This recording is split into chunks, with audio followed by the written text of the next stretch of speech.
Confirm कीजिए। প্রীতি একটু confirm করতো। হয়নি স্যার। ओके হ্যাঁ এবার হয়েছে। ओके ठीक है चलो। अच्छा good evening to all of you. Financial management पढ़ेंगे आज। फाइनेंशियल मैनेजमेंट में हम लोग बात कर रहे थे सर कैपिटल बजटिंग या फिर investment decision, basically popularly known as capital budgeting. तो सिंपल रोज बोलते हैं आप लोगों को कि सर कैपिटल बजटिंग है क्या, रोज बोलते हैं। आज ऑलमोस्ट हम लोग कैपिटल बजटिंग खत्म करने को है, ठीक है।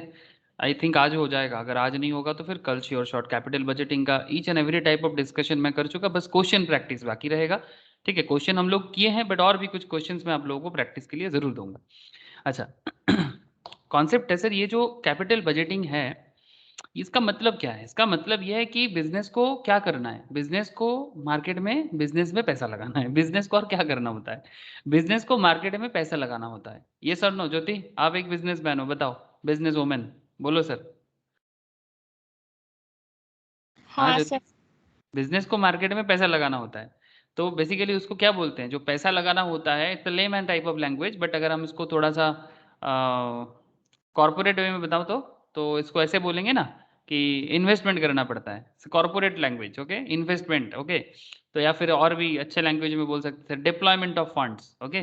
तो कॉर्पोरेट लैंग्वेज थोड़ा सा ऐसे सुनाई देता है जैसे कि कुछ हायर, मतलब भारी भरकम होना चाहिए, ठीक है। Deployment of fund, investment, extra का मतलब नॉर्मल बात है सर, पैसा लगाया है ना, मतलब नॉर्मल लोग ऐसे बात करेंगे, पैसा लगाया है ना।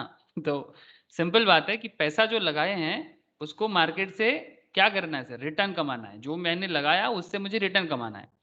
लेकिन ये मैंने जो पैसा लगाया बिजनेस में, इससे मुझे कितना रिटर्न मिलेगा, ओके, इसका फोरकास्टिंग, इसका forecasting sir, that means capital budget, budgeting, budget का मतलब क्या होता है, फोरकास्ट करना।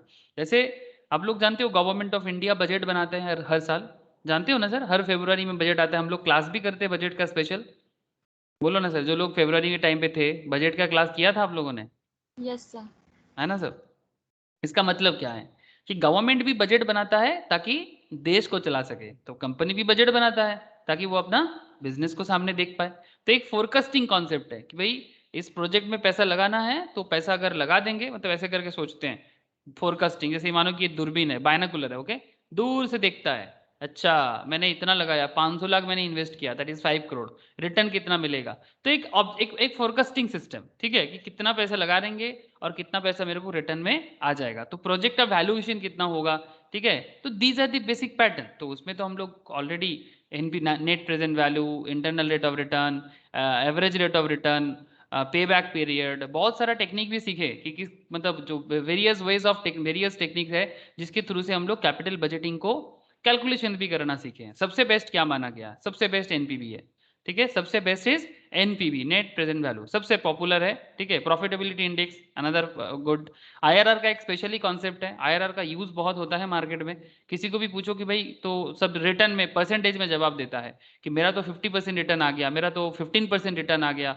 बैंक में हम पैसा जमा करते हैं तो मन में एक ही बात चलती है, बैंक कितना इंटरेस्ट दे रहा है, तो 6.5% इंटरेस्ट दे रहा है। तो मतलब ये 6.5%, 7%, 8%, 10%, मतलब ये जो परसेंटेज में बात होता है ना सर, इस परसेंटेज में बात होने को बोलते हैं एक्चुअली ये इंटरनल रेट ऑफ रिटर्न है। किसी भी प्रोजेक्ट का उसके अंदर का जो रिटर्न पावर है दैट इज कॉल्ड आईआरआर। तो ये सब डिस्कशन कर चुके हैं ना सर, ये सब डिस्कशन कर चुके हैं। लास्ट हम लोग कर रहे थे इन्वेस्टमेंट डिसीजन के ऊपर, कुछ स्पेशल डिस्कशन चल रहा था, जैसे कि कोई प्रोजेक्ट में मशीन खरीद रहे थे, ठीक है, पर्पस कर रिप्लेस कर रहे थे मशीन को, कॉस्ट रिडक्शन कर रहे थे। लास्ट क्लास में हम लोग कुछ स्पेशल डिसीजन सिचुएशंस में बात कर रहे थे। तो स्पेशल डिसीजन सिचुएशंस में जैसे replacement project without life disparity, replacement project with life disparity, उसमें टैक्सेशन लेके बिना टैक्सेशन का, मतलब with taxation, without taxation, these are the area जो हम लोगों ने कवर कर रहे हैं। आज भी उसी में कुछ पॉइंट डिस्कस करेंगे, ठीक है, कि जब कोई कंपनी प्रोजेक्ट लेते हैं, कोई प्रोजेक्ट को रिप्लेस करता है तो उसके पीछे क्या होता है। लेकिन बिफोर दैट एक स्पेशल एरिया है लीज बाइंग वर्सेस बाइंग, मतलब लीज से मैं कोई चीज़ को खरीदना, ठीक है, लीज में खरीदना मतलब उसको प्रॉपर बाई नहीं बोल सकते, बट बिजनेस के पास ना ऑप्शन हो सकता है। बड़े बड़े प्रोजेक्ट के लिए आप हमेशा बाई करोगे कि लीज में ले लोगे। मतलब सपोज मानो कि आपको एक घर मतलब एक बिल्डिंग लेना है, ठीक है, आपको एक क्या लेना है सर, बिल्डिंग लेना है, कोई कॉर्पोरेट ऑफिस लेना है। अब कॉर्पोरेट ऑफिस आप खुद का खरीद भी सकते हो पॉपुलर लोकेशन में, प्राइम लोकेशन में, और आप उसको लीज में भी ले सकते हो। यस और नो? पॉपुलर लोकेशन में एक ऑफिस खरीदना है या फिर आप उसको रेंट में भी तो ले सकते हो। लीज में लेना मतलब बेसिकली रेंटल में लेना, है ना? अब सवाल है कि सर कौन सा आपके लिए फायदेमंद होगा? खरीदोगे तो ऑब्वियसली एट ए टाइम बहुत सारा अमाउंट पे करना पड़ेगा। अगर आप रेंट पे लेते हो तो फिर कम पे करना पड़ेगा, या फिर एट ए टाइम कम पे करना पड़ेगा, लेकिन एक रिकरिंग कॉस्ट आ जाएगा, बार बार देना पड़ेगा। तो these are the decision making process. Company को ये डिसीजन लेना पड़ता है कि कंपनी लीज में ले, बाई में ले, नॉट जस्ट बिल्डिंग या कॉर्पोरेट ऑफिस। बड़े बड़े कंपनीज में बड़े बड़े मशीन्स होते हैं सर, ठीक है, मतलब जो मैन्युफैक्चरिंग एंटिटीज वगैरह होता है, इसका ना बिग बिग मशीन्स होते हैं, और इस बिग मशीन्स को कंपनी परचेस करेगा तो एट ए टाइम में बहुत कॉस्ट आ जाता है। तो एट ए टाइम में इतना कॉस्ट उठा ले, ये ज़्यादा अच्छा रहेगा कि इसको रेंटल कॉन्सेप्ट में ले लेते हैं। तो ये कंपनी को देखना पड़ेगा कि भाई मैं रेंट पे लूँ कि लीज, मतलब ओनरशिप में लूँ। आप समझ रहे हो सर? हाँ सर, आप मेरा बात समझ रहे हो? जैसे कोई लोग होता है, आपको मैं इसको अगर हमारे आम ज़िंदगी के साथ कनेक्ट करूँ तो आपको एक इंटरेस्टिंग बात बता सकता हूँ। कुछ लोग होते हैं सर, देखना कि कार में चढ़ते हैं पर कार का ओनर नहीं होता। मतलब वो लोग ना मार्केट में डेली कार लेके घूमते रहते हैं, बट वो कार ना वो किसी से ना लीज पे लेके रखा है। मतलब उस कार को चला के वो मंथली बेसिस में जो ओनर है उसको उसको कुछ अमाउंट दे देता है, ठीक है, रेंटल लीज पे लेके रखा है। सपोज मानो कि 15 लाख का कार है, बट वो 15 लाख का कार या 20 लाख का कार या 30 लाख का कार जो भी हो उसका रिक्वायरमेंट के हिसाब से, वो कार वो अपने लिए यूज करता है, पर्सनल पर्पस में यूज करता है, बट वो किसी और का है। वो रेंटल एग्रीमेंट के थ्रू से उसके पास से लेके रखा है खुद के लिए, ठीक है, लेकिन वो गाड़ी का ओनरशिप नहीं रखा, मतलब उस गाड़ी को उसने खरीदा नहीं खुद से। तो वो देखता है कि भाई अगर मैं गाड़ी खरीदूंगा तो एट ए टाइम में मेरा 15 लाख चला जाएगा, लेकिन अगर मैं इसको लीज रेंटल में लेके रखता हूँ, ठीक है, तो फिर देखना पड़ेगा कि भाई मंथली अगर मैं उसको 10,000 15,000 तक दूंगा तो मेरे लिए शायद फायदेमंद हो। तो ये इसी का कॉस्टिंग करना पड़ता है, इसी का फाइनेंशियल डिसीजन लेना पड़ता है।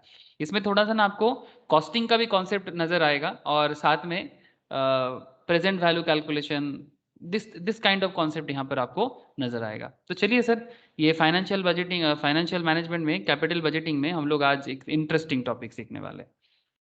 सर आप लोगों को कुछ समझ में आया सर, मैं जो बोलना चाह रहा हूँ? ऐसे तो समझ में आपको 2 मिनट बाद ही आएगा, लेकिन एटलीस्ट कॉन्सेप्ट समझ में आया कि सर क्या कहना चाहते हो आप? हेलो, सर, बोलो सर बोलो। लीज में लेने से फायदा क्या है? सर वही फायदा है कि नहीं है, कुछ उसी के बचेगा ना सर। हाँ बोलो सर। लीज में लेने से थोड़ा कॉस्ट रिडक्शन होगा।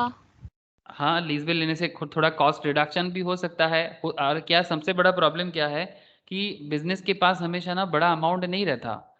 क्योंकि देखो सर, ओनरशिप लेने का मतलब क्या है कि आपको एट ए टाइम में बहुत ज़्यादा अमाउंट खर्चा करना पड़ेगा, बट लीज पे लेने से पूरा का पूरा अमाउंट लगता नहीं है। बहुत कम अमाउंट दे के आप कम से कम अपना प्रोडक्शन तो चालू कर सकते हो, है ना? जैसे सर, मैं आपको, हाँ बोलो सर बोलो। हेलो। लीज में लेने से ओनरशिप तो नहीं मिलेगा ना? नहीं सर, लीज पे ओनरशिप नहीं आता है सर। लीज पे ओनरशिप नहीं होता। एक सर्टेन टाइम के लिए आपको वो घर या मतलब वो जो भी प्रॉपर्टी आप यूज करोगे, जो भी एसेट्स यूज करोगे, उसको उतना टाइम तक आपका है, ठीक है, एज पर एग्रीमेंट कॉन्सेप्ट, बट आपका नहीं हो जाता, ठीक है। लेकिन रेंट मतलब ओनरशिप मतलब पूरा आपका है। मैं आपको बताऊंगा कि किस तरह का इंडस्ट्रीज में, किस तरह के बड़े बड़े कंपनीज में, फैक्ट्रीज में इस तरह का कॉन्सेप्ट चलता है, वो भी मैं बताऊंगा आपको। ऐसे कंपनीज में मैं ऑडिट का काम भी करता था, तो वो भी मैं आप लोगों को शेयर करूंगा। टाटा का एक सब्सिडियरी था, तो वो भी ऐसे बड़े बड़े मशीन्स को लीज पे लेता था, खरीदता नहीं था, क्योंकि खरीदने में बहुत कॉस्ट आ जाता था। ओके सर, चलो। तो अच्छा, स्क्रीन शेयर है सर? हाँ। ओके। ये भी स्पेशल डिसीजन सिचुएशन है sir. Special decision situation number 4, ठीक है। अच्छा नंबर 4, अच्छा नंबर 3 कर दो, नंबर 3 कर दो, नंबर 4 में बाद में कराता हूँ, नंबर 3 कर दो इसको,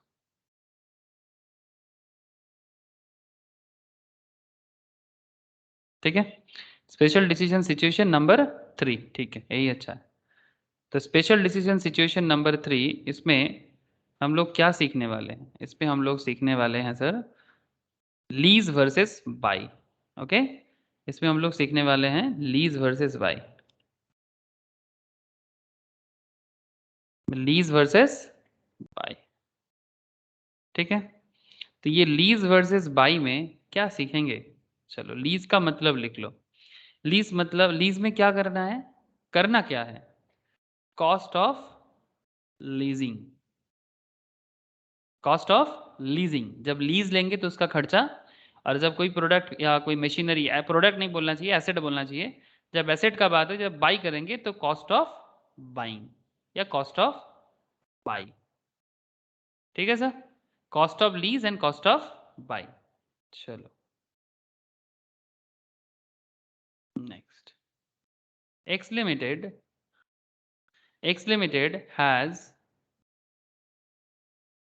already decided,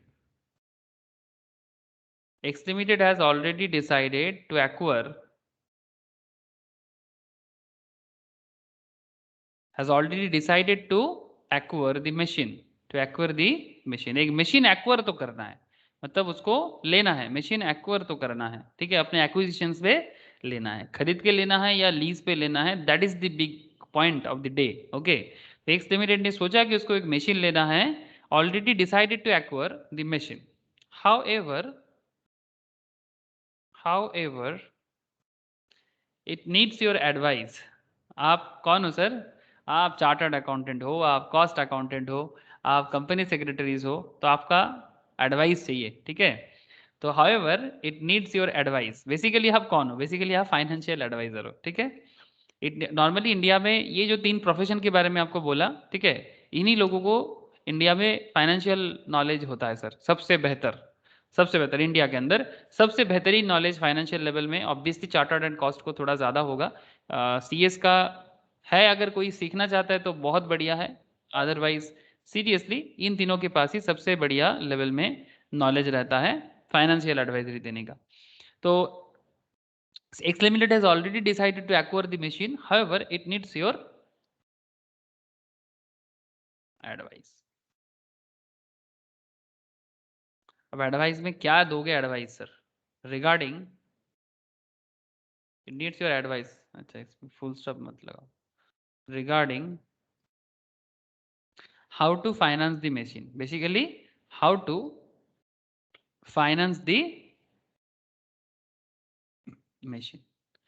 जिस मशीन को लेने का बात हो रहा है उस मशीन को फाइनेंस करेंगे कैसे, how to finance the machine. Finance का मतलब क्या है सर, जुगाड़ सर, मतलब इसको बोलते हैं sir procurement of fund. Finance का मतलब क्या होता है, प्रोक्योरमेंट, ओके, याद रखिएगा, ऑलवेज याद रखिएगा सर। फाइनेंशियल मैनेजमेंट का दो बहुत ही वाइटल पार्ट, दो बहुत ही वाइटल पार्ट, एक होता है फाइनेंस और एक होता है इन्वेस्ट। ये फाइनेंशियल मैनेजमेंट में ये कॉन्सेप्ट इतना वाइटल इसलिए है क्योंकि इसके बिना फाइनेंस होता, मतलब फाइनेंशियल मैनेजमेंट का काम ही है सर पैसा जुगाड़ करना और बिजनेस पे लगाना। अब ये फाइनेंस को हम लोग सिंपल बोल सकते हैं प्रोक्योरमेंट। प्रोक्योरमेंट ये मैंने बहुत बार बोलता हूँ क्लास में, प्रोक्योरमेंट ऑफ फंड्स, ओके, मतलब फंड जुगाड़ करना है, सिंपल बात है, फंड जुगाड़ करना है, फाइनेंस यही होता है, फाइनेंस या फाइनेंसिंग का मतलब। एंड इन्वेस्टमेंट का मतलब क्या है सर, इन्वेस्टमेंट का मतलब होता है sir deployment of fund. Deployment मतलब सर पैसा लगाना है सर, डिप्लॉय,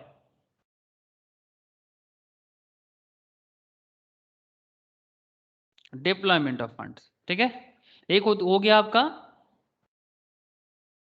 फाइनेंस का मतलब प्रोक्योरमेंट करना, मतलब जुगाड़ लगाना इन सिंपल, ठीक है। इन सिंपल अगर मैं बोलूँ तो जुगाड़ लगाना, ठीक है, इंग्लिश में ही लिख लो सर जुगाड़, ठीक है, जुगाड़। और इसका मतलब है, ये तो समझ ही गए सर, इन्वेस्ट करना मतलब आप लोग जानते हो। तो जुगाड़, एक तरफ आपको जुगाड़ करना है, दूसरी तरफ आपको इन्वेस्ट करना है, लेकिन समझ में नहीं आता है बिजनेस को क्या करना चाहिए, तो उसी के लिए हम लोग ये पर्टिकुलर पॉइंट पढ़ रहे हैं कि लीज में बाई करे, लीज में खरीदे कि बाई करके ले दे, ठीक है, लीज में लेना चाहिए कि बाई करना है, मतलब पूरा का पूरा ओनरशिप लेना है। तो how to finance the machine, इसके लिए आपके पास आया किस, कौन सर आपके पास आया, सर जिसको मशीन खरीदना है या फिर लीज लेना है। तो मशीन डिटेल्स, चलो सर पहले मशीन का डिटेल्स ले लेते हैं। हाँ, आपके पास कोई आएगा आप एडवाइजरी के लिए, तो सबसे पहले आप क्या बोलोगे, भाई क्या मशीन लोगे, इसका जानकारी तो आप पहले हासिल करोगे ना सर, तो पहले जानकारी हासिल कर लेते हैं एकदम। चुपचाप से जानकारी हासिल कर लेते हैं कि भाई बताओ आपको कौन सा मशीन खरीदना है, ठीक है। तो सिंपल, तो कौन सा मशीन खरीदना है पहले उसके बारे में चुपचाप चर्चा हो जाए।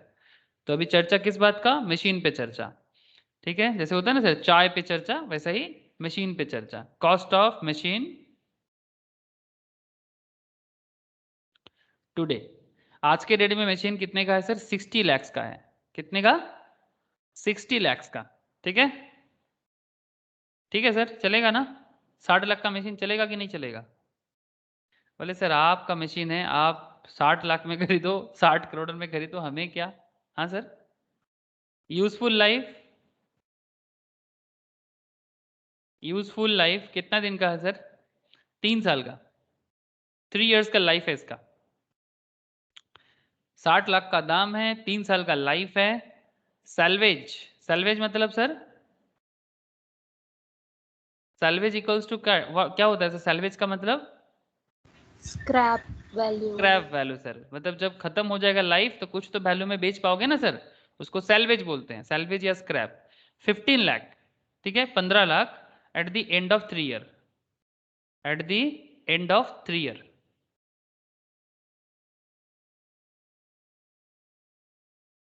ओके ओके, मशीन के बारे में और भी जानकारी लेना है, और क्या जानकारी ले सकते हैं मशीन के बारे में सर, ये दोनों इंपॉर्टेंट था। अच्छा, मशीन के बारे में ये काफ़ी है करेंटली, ठीक है। अच्छा, तो कॉस्ट ऑफ मशीन 60 लाख का है, यूजफुल लाइफ इसका 3 साल का है, सैलवेज इसका 15 लाख का है 3 साल के बाद। ओके, अच्छा एक ऑल्टरनेट कॉन्सेप्ट देखते हैं सर, बिजनेस के लिए एक ऑल्टरनेट कॉन्सेप्ट देखते हैं। ऑल्टरनेट, ऑल्टरनेटिव,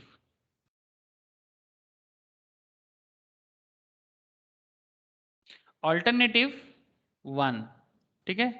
तो मशीन समझ गए, अब ऑल्टरनेटिव वन फिर ऑल्टरनेटिव टू, दो कॉन्सेप्ट में केस को करेंगे हम लोग, एक ऑल्टरनेटिव वन में करेंगे और एक ऑल्टरनेटिव टू में करेंगे, ठीक है। तो पहले ऑल्टरनेटिव वन देख लेते हैं।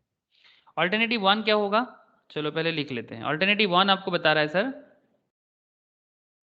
Take the machine on lease, take the machine on lease, machine को लीज पे लो, ठीक है।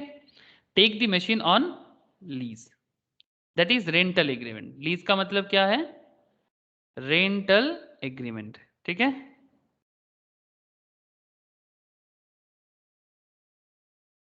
रेंटल एग्रीमेंट, ठीक है, लीज पे ले लिया आपने, रेंटल एग्रीमेंट पे, ये आपका पहला ऑल्टरनेटिव वन है।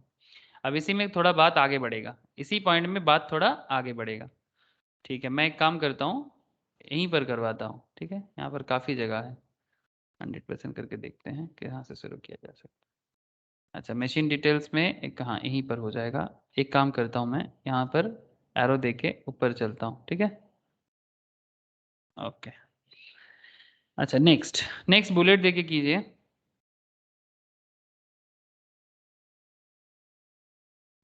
X Limited has to pay,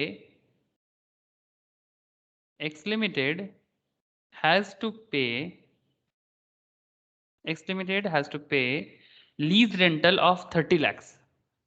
That is lease rental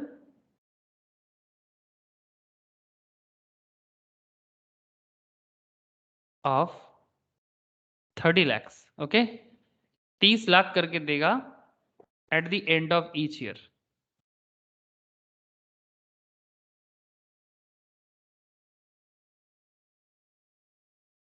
ठीक है, X Limited has to pay lease rental of 30 lakhs at the end of each year. Okay, कितना दिन तक देगा, for 3 years, for 3 years sir. Okay, for 3 years.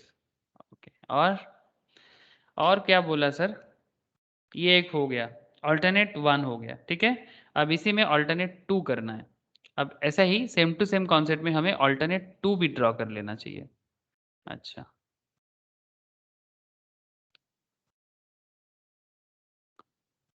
Alternate to,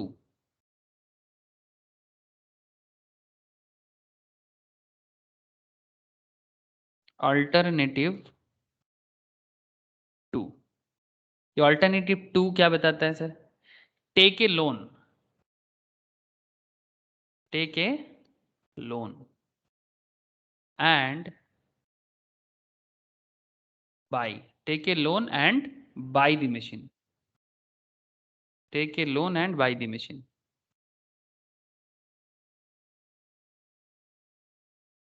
ठीक है, take a loan and buy the machine, आप loan ले लो और फिर मशीन को खरीद लो। ठीक है सर, ओके सर, आप कह रहे हो तो मानना तो पड़ेगा। हाँ सर, ऐसा ही कुछ होता होगा ना बिजनेस में, इन रियल लाइफ बिजनेस में ऐसा ही कुछ होता होगा। अच्छा, लोन मस्ट बी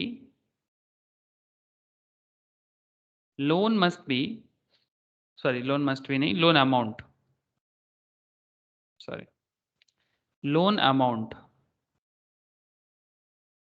50 लाख। कितने का लोन ले रहे हो सर? 50 लाख का। That is down payment 10 lakh.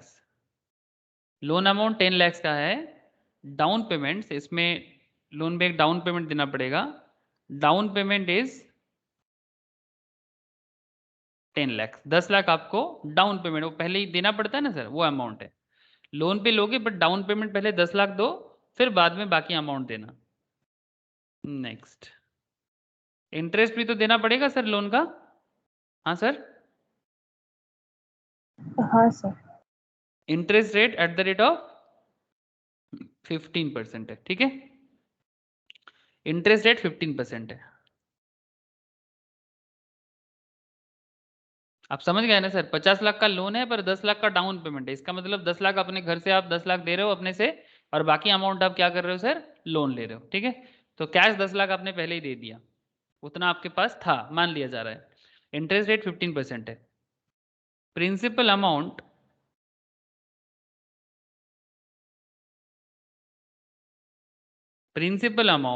Eight the of the loan, principal amount of the loan, principal amount of the loan has to be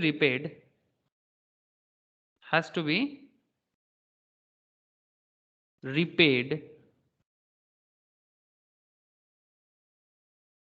in 3 equal installment।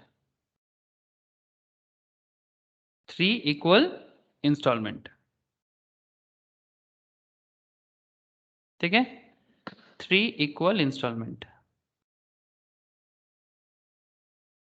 Loan जो repay करोगे 3 equal instalment में करोगे eight the end of each year, eight the end of each year. ठीक है, eight the end of each year. Okay sir,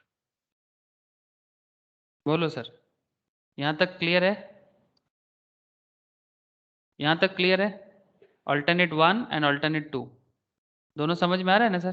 question अभी तक question clear है ना सर आप सबको? Yes sir. Okay sir,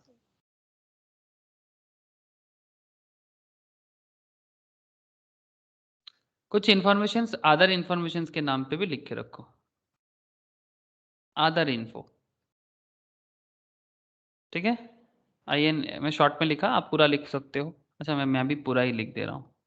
other information, other information में जैसे कि टैक्स हो सकता है, टैक्स क्यों नहीं होगा, टैक्स तो रहता ही है सर। टैक्स रेट 30%, ठीक है, पॉपुलर बिजनेस के लिए पॉपुलर रेट है। डेप्रिसिएशन, डेप्रिसिएशन यहाँ पर SLM मेंटेन हो रहा है sir, straight line method. As we all know there are two types of depreciation, one is called WDV, that is written down value, another is called straight line। okay, and you all know what is the difference between SLM and WDV, है ना sir? इतना तो आप लोग जानते ही होंगे, बेहतर जानते हो।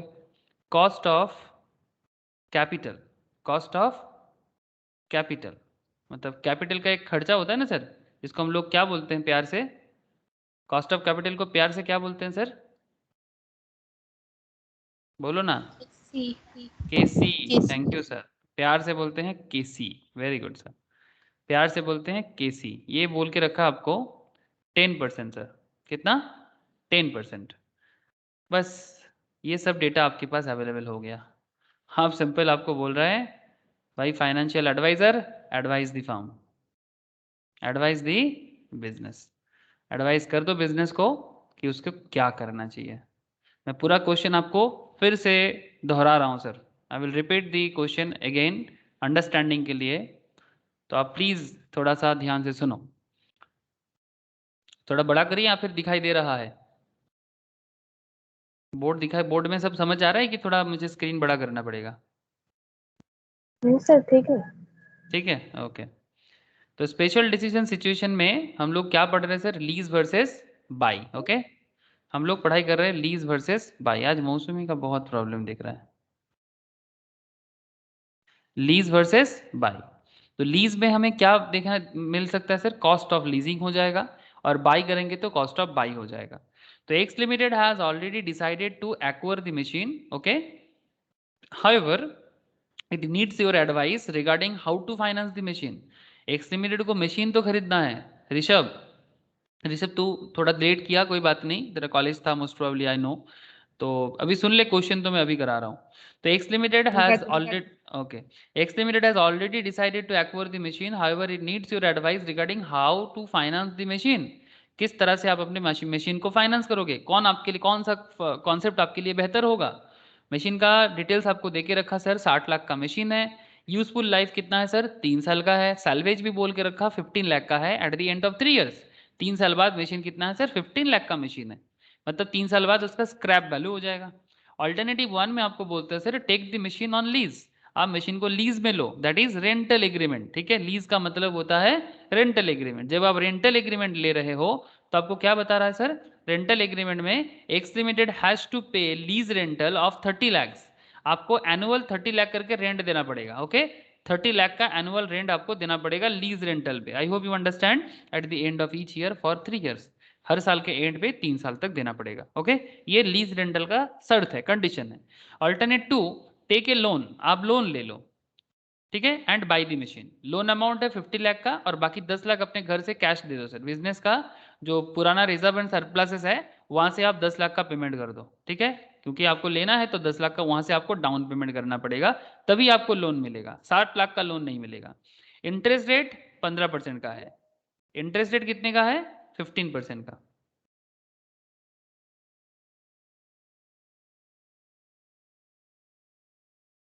चलो रे मौसमी, नेटवर्क इशू? না স্যার, আমাকে তো বারবার দেখাচ্ছে someone removed you from the meeting। नहीं, কেউ তোকে রিমুভ করছে না, কেউ করার মতো রিমুভ করার মতো নেই, কিছু একটা প্রবলেম হচ্ছে, তোর নেটওয়ার্কের জন্যই হচ্ছে এটা। ঠিক আছে, ওরকম মাঝে মাঝে কারো না কারোর সাথে এই প্রবলেমটা হয়, আমি দেখেছি, কেন হয় জানি না, বাট এই প্রবলেমটা হয়। ঠিক আছে, যদি কিছু মানে বেশি ডিস্টারবেন্স আসে, আমি পরে ক্লাসটা একবার দিই কিছু মুশকিল। হ্যাঁ sir. Principal amount of the loan has to be repaid in a 3 equal installment at the end of each year। जो इसका प्रिंसिपल अमाउंट है आपको हर साल के एंड पे देना पड़ेगा 3 साल तक, ठीक है। और क्या इन्फॉर्मेशन आपको गिवन है सर? अदर इन्फॉर्मेशन में आपको टैक्स देके रखा है 30% का, ठीक है, आपको टैक्स देके रखा है 30% का, और डिप्रिसिएशन है स्ट्रेट लाइन मेथड पे। और कॉस्ट ऑफ कैपिटल के बारे में क्या बोल के रखा है सर? कॉस्ट ऑफ कैपिटल के बारे में आपको क्या बोल के रखा है? 10% बोल के। कितना? 10%। ओके, एडवाइस दी बिजनेस, आपको क्या बोल रहे हैं सर? एडवाइस दी बिजनेस, ठीक है, एडवाइस दी बिजनेस, ठीक है। अब चलो सर, हम लोग इसको सॉल्व करते हैं, मजा आएगा सर, ठीक है प्रियतमा। अब देखो, लीज में लेना सही होगा कि बाई में लेने में अच्छा रहेगा, इसका जवाब आपको पता चलेगा, और एज ए फाइनेंशियल एडवाइजर आपको भी बड़ा ही मजा मिलेगा। ओके, चलते हैं सर, सोल्यूशन डालते हैं। ओके, सोल्यूशन करते हैं सर। चलिए, we will compute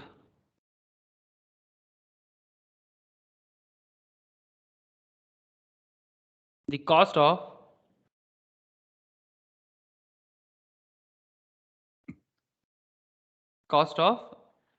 each alternative। okay, we will compute the cost of each alternative। हम लोग दोनों ऑल्टरनेटिव को कंप्यूट करेंगे। we will compute the cost of each alternative। चलिए अल्टरनेटिव को कंप्यूट करते हैं, ठीक है। तो जब हम लोग अल्टरनेटिव को कंप्यूट करेंगे तो पहले हम लोग देख लेते हैं सर अल्टरनेटिव 1 में क्या होगा। अल्टरनेटिव 1 में क्या होगा? Take the assets on lease. Alternative 1 में क्या हुआ है? Take the assets on lease, है ना सर। पहले हम लोग एसेट्स को लीज में लेंगे, ठीक है। अच्छा, since lease is a rent agreement, okay, lease is a rental agreement. Lease क्या होता है? लीज रेंटल एग्रीमेंट होता है, ठीक है। Lease is a rental agreement. Lessee is not the owner. Lessee means कौन सर? जो मशीन खरीद रहा है ना, लेजर एंड लेसी, जो देता है वो लेसर है, और जो लेसी है मतलब जो मशीन ले रहा है वो कौन है सर? वो लेसी है ना। आप लोग बात समझ रहे हैं कि नहीं समझ रहे हैं? Hello, Yes, sir. Okay sir. Lessee is not the owner, okay. तो जब आप लीज पे लेते हो, जैसे कि स्टार्टिंग में हम लोग बात कर रहे थे ना कि सर लीज में लेंगे तो ओनरशिप मिलेगा कि नहीं मिलेगा, ऐसा सवाल आ रहा था। तो इसका मतलब सिंपल है सर, मतलब एकदम कि आप ओनरशिप तो आपको नहीं मिलेगा। लेसी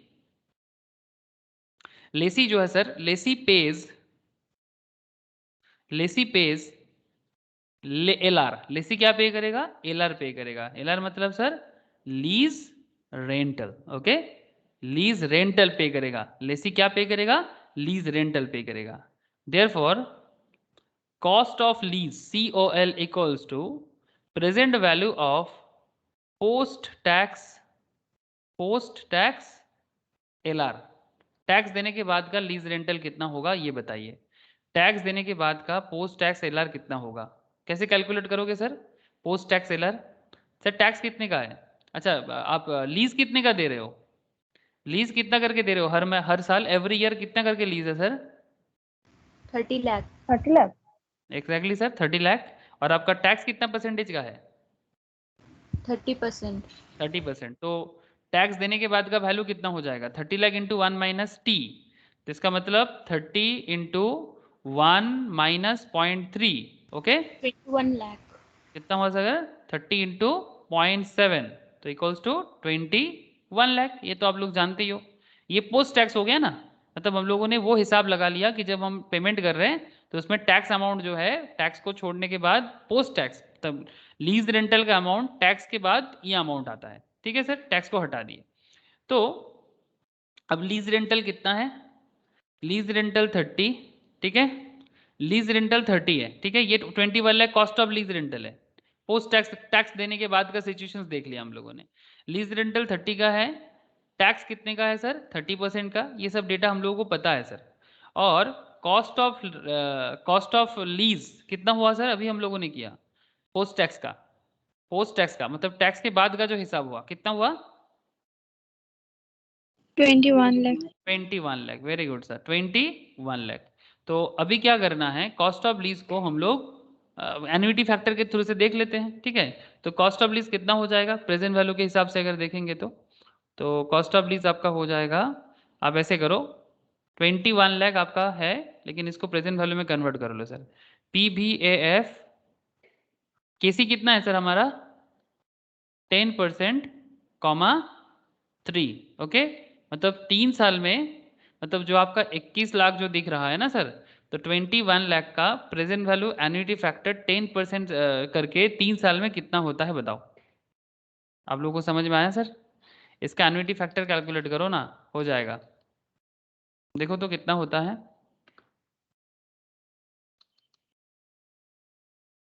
सर 15.77। कितना? 15.77। 15.77 ऐसा हो रहा है क्या? एक सेकंड सर देख लेता हूँ। 10 divided by 100 0.1 plus 1 1.1 divided by 8 plus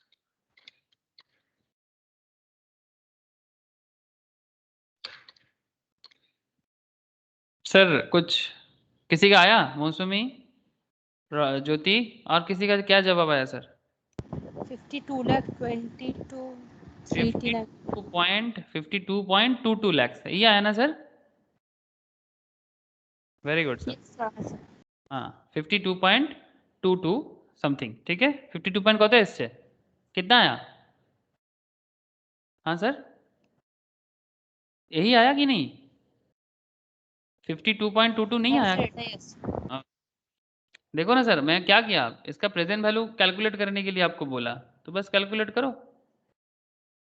क्या करना पड़ा कैलकुलेटर में, सिंपल 10% रेट है ना, तो 10 डिवाइडेड बाई क्या करेंगे 100 करेंगे, प्लस 1 करेंगे 1.1, 1.1 को क्या करेंगे अभी डिवाइड करेंगे, फिर इक्वल दबाएंगे, फिर एम प्लस करेंगे, इक्वल एम प्लस, ये एक बार हो गया, 2 बार हो गया, 3 बार हो गया। ओके, देखो कितना आया, एम प्लस करते करते नहीं दिखा रहा है क्या, अच्छा मैं इसको एम आर करता हूँ, 2.48 2.48 समथिंग, ये आपका हमारा फैक्टर आ गया, और इसके साथ इंटू कर देंगे, इसके साथ इंटू कर देंगे 21 को, तो 21 लाख का इसको इंटू 52.22 आ गया ना सर। इसका मतलब क्या हुआ सर कि मतलब जो लीज रेंटल जो 30 लाख का दिख रहा है ना, लीज रेंटल 30 लाख का है, टैक्स रेट 30% है, मतलब वो तो पोस्ट टैक्स के हिसाब से चला जा रहा है, और कॉस्ट ऑफ लीज अल्टीमेटली आपका कितना है, नॉर्मल लेवल में देखो तो 21 लाख का दिख रहा है, ठीक है, नॉर्मल लेवल में देखो तो 21 लाख का दिख रहा है, और अगर आप इसको प्रेजेंट वैल्यू में कन्वर्ट करते हो 10% रेट में 3 साल में, तो ये 21 लाख प्रेजेंट वैल्यू में 3 साल में इसका एक्चुअल वैल्यू कितना हो रहा है सर, आज के रेट में खड़ा होके 52.22 लाख का, मतलब बेसिकली प्रेजेंट वैल्यू में देखा जाए तो ये 52 लाख का खर्चा आपको एक्चुअल में पड़ रहा है, ठीक है, मतलब जो 3 साल में 30 लाख करके आप रेंट दे रहे हो, ठीक है, टैक्स वगैरह सब कुछ देने के बाद 10% रेट में अगर आप इसको डिस्काउंट करते हो आज के डेट में, तो आपका इतना खर्चा आएगा as per present value annuity factor system. अब इसको हम लोग अल्टरनेट 2 में डालते हैं, फिर कंपेयर करते हैं, रुको, अल्टरनेट 2 में डालते हैं फिर कंपेयर करते हैं।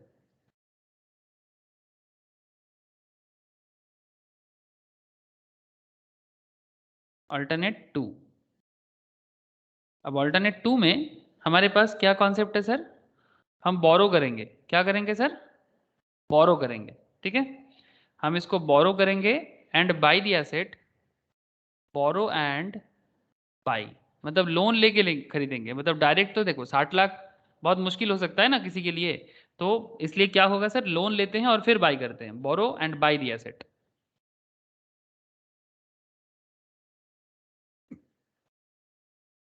X Limited has to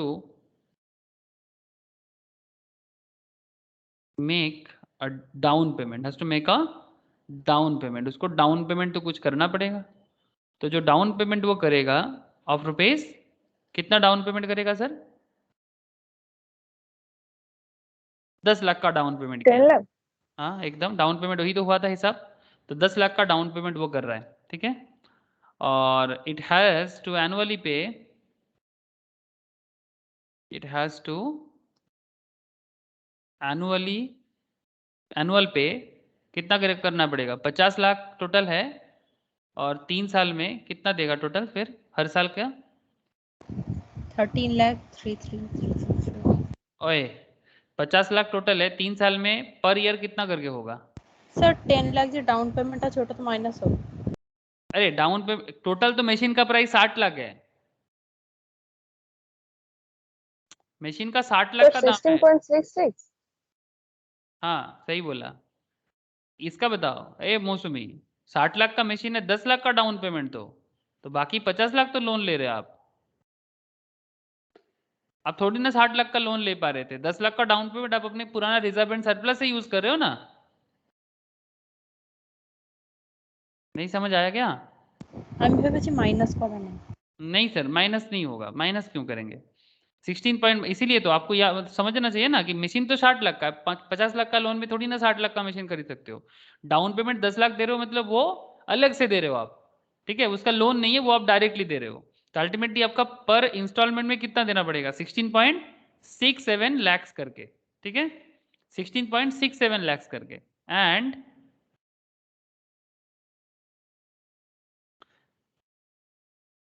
इसमें मैं कंटिन्यूएशन इधर बढ़ाता हूँ, ठीक है,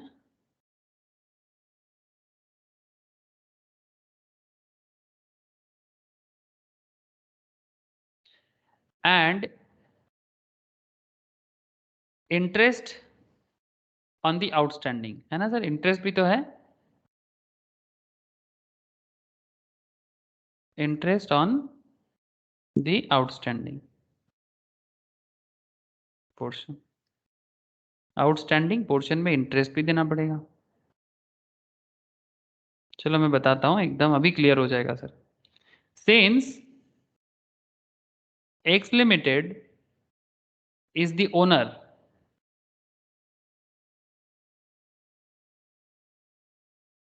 since X Limited is the owner, it will enjoy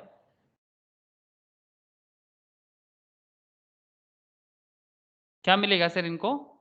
depreciation का एंजॉयमेंट कर पाएगा ना। मशीन अगर आपका होगा तभी तो आपको डिप्रिसिएशन का मजा मिलेगा। जो एसेट आपका नहीं है उसका डिप्रिसिएशन करके आपको क्या फायदा? जब आप लीज पे ले रहे थे, क्या लीज में आप डिप्रिसिएशन का मजा उठा सकते हो सर? नहीं सर।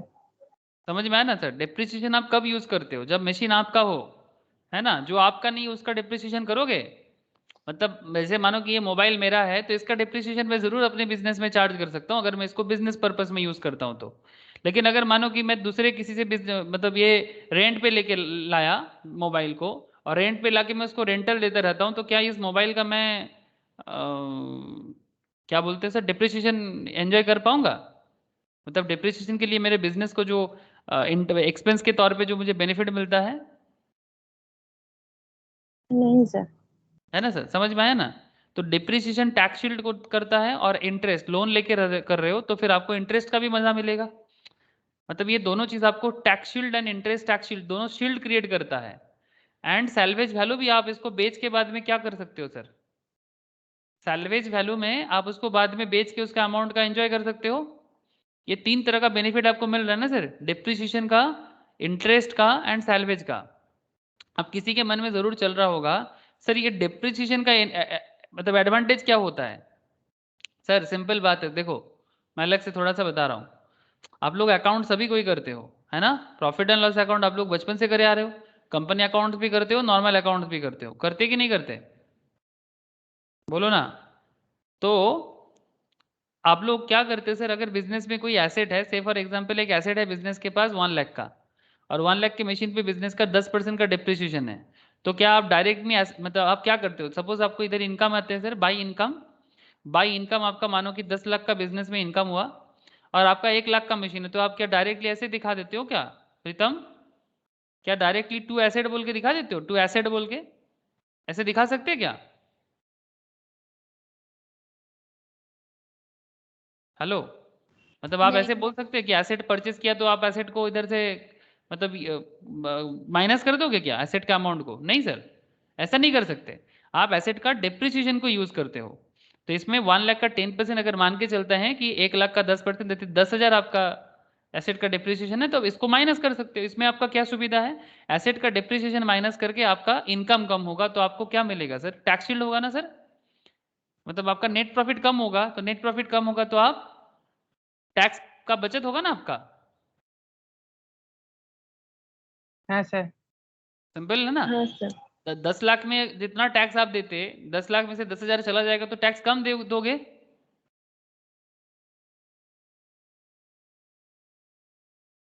ये सर नो सर, हाँ ना, कुछ तो बोलो। यस हाँ सर। सर। सिमिलरली यही एसेट, 1 लाख का एसेट आपने अगर लोन पे लेके रखा, और इस 1 लाख के मशीन के बदले अगर आप 10% का इंटरेस्ट देते हो, ठीक है, तो उसके लिए भी टू लोन बोल के उसका इंटरेस्ट आप डायरेक्ट पूरा का पूरा लोन अमाउंट माइनस नहीं कर पाते, है ना। लोन का इंटरेस्ट को आप एक्सपेंस के तौर पे दिखा सकते हो पीएल में। तो टू लोन का इंटरेस्ट एक्सपेंस बोल के 10,000 आप यहाँ पर माइनस कर सकते हो। ये दोनों आप एंजॉय करोगे, यस ना। ये दोनों अमाउंट, डिप्रिसिएशन अमाउंट भी आप एंजॉय करोगे और लोन का इंटरेस्ट भी आप एंजॉय करोगे। इसलिए 10 लाख में से आपका अभी 20,000 माइनस हो जाएगा, तो आपका नेट प्रॉफिट कितना हो जाएगा? मैं मान के चलता हूँ बाकी एक्सपेंसेस कंप्लीट हो चुका है, तो टू नेट प्रॉफिट आपका कितना हो जाएगा? 10 लाख में से 20,000 हटाओ, 9,80,000 का। अब इसमें आपको क्या सुविधा हुआ सर? पहले आपको 10 लाख में टैक्स देना पड़ता था, you have to pay tax on 10 lakhs, now you have to pay tax on 9,80,000। Is this point clear sir? Is this particular Yes, sir. Point clear? Okay sir. तो हाँ। इसी को बोलते हैं sir depreciation tax shield and interest tax shield. ए प्रीतम, बुझा कैसे? प्रीति, प्रीतम, आप लोग बोलो ना सर, समझ में आया आप लोग को? हाँ सर। हाँ। Okay sir.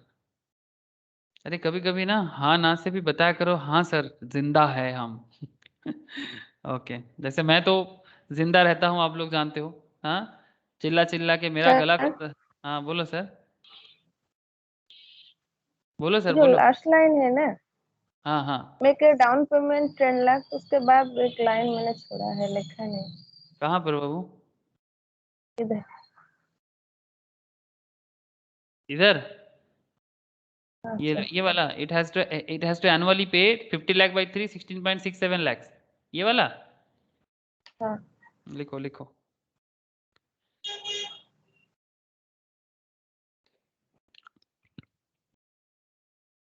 लिख लिए? हाँ ओके सर। अच्छा तो जैसे आप मशीन बाई करते हो तो आपको क्या क्या एडवांटेज मिला आपने देखा? एकदम सर बढ़िया से देखा आपने। तो जैसे आपको ये सब एडवांटेज मिलने लगा तो आप इसका एडवांटेज यूज करो और फिर उसके हिसाब से बिजनेस का कैलकुलेशन करो। तो सैल्वेज वैल्यू आप दे लिए। अच्छा, और क्या होगा सर? अब आपको क्या करना चाहिए? कॉस्ट ऑफ बोरोइंग देखना चाहिए। मतलब आप जो बोरो कर रहे हो ना, बोरो मतलब क्या सर? लोन लेना है ना।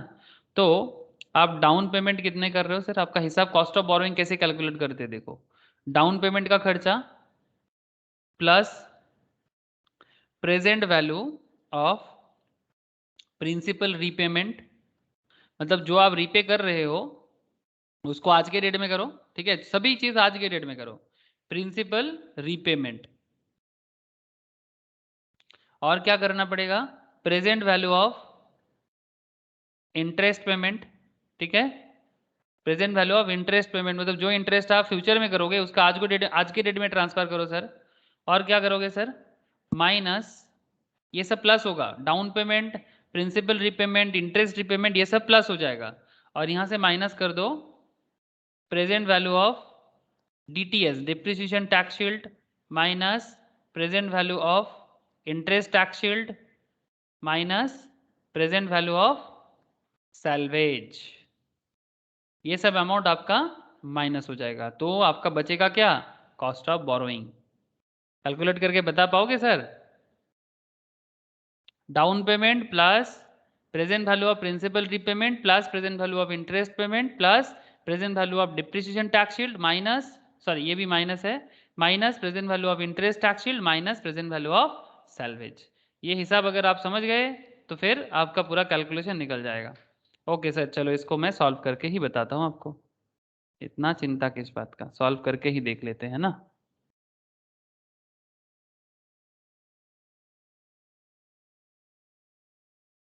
ठीक है, तो इसका सॉल्यूशन कुछ स्टेप फॉलो करके करते हैं सर। चलो स्टेप 1, ठीक है।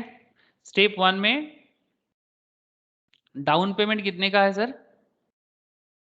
थोड़ा हेल्प कीजिएगा। Down payment equals to 10 lakh. 10 lakh. Okay 10 lakh. Okay. Step 2, present value of principal repayment, ये इसका हिसाब कर पाओगे? अरे क्यों नहीं कर पाओगे सर, करके बताओ। Present value of principal amount, उसका जो रीपे कर रहे हो आप, प्रिंसिपल रीपे का आपको प्रेजेंट वैल्यू कैलकुलेट करना है। करके बताओ तो सर कितना हो जाएगा? I am waiting. आप प्रिंसिपल रीपे कितना करके कर रहे हो? कितना करके एवरी ईयर आप प्रिंसिपल पेमेंट करते हो, पहले ये बताओ ज्योति। प्रिंसिपल रीपे एवरी ईयर कितना करके होता है? मौसमी बोलो sir. 16.67 lakh। Thank you sir, 16.67। इसको आप क्या करोगे? प्रेजेंट वैल्यू एन्युटी फैक्टर में ट्रांसफर करोगे। कितना रेट में?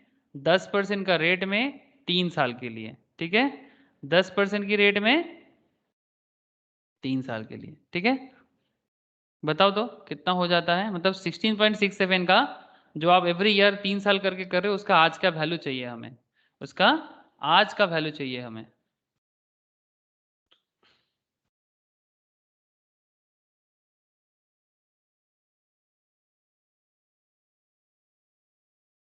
कितना हो रहा है sir? 41.44 lakh। Sir 41.45। Okay sir, 41.45 और 46 क्या होना चाहिए?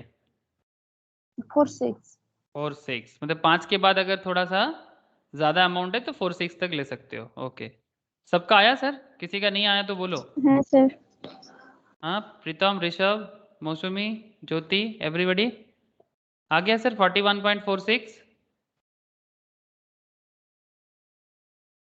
हेलो, नहीं आया क्या किसी का भी? हाँ सर। प्रीतम, ओके। क्या कर रहे हैं सर हम लोग? सिंपल है ना, बार बार रोज करते हैं, अब तो आदत हो जाना चाहिए। 10/100 प्लस 1, मतलब बेसिकली ये फॉर्मूला है, लेकिन हम फॉर्मूला को रटाते नहीं है सर। फॉर्मूला रट के कोई फायदा नहीं है। आप इसको समझ लो, 1 टका डालने से 1 टका 10 पैसा। इसको डिवाइड कर दो, डिस्काउंट करना है ना, क्योंकि प्रेजेंट वैल्यू निकाल रहे हैं। प्रेजेंट वैल्यू मतलब डिस्काउंटिंग, ओके। तो 2 बार डिवाइड मारेंगे, इक्वल, ये फर्स्ट इक्वल के साथ m प्लस कर लो। 1 साल हो गया, 2 साल हो गया, 3 साल हो गया, ठीक है। जो भी आया रिकॉल कर दो। मेरा कुछ गलत हो गया लग रहा है, क्यों? कुछ मेमोरी में रह गया था, कुछ मेमोरी में रह गया था, इसलिए हुआ गंडगोल। ये मेमोरी को डिलीट करना बहुत ज़रूरी है सर, इसलिए मुश्किल हो जाता है। ओके, देखो हमेशा कैलकुलेटर में मेमोरी में से कुछ डालने से ना, उसको डिलीट करके करना।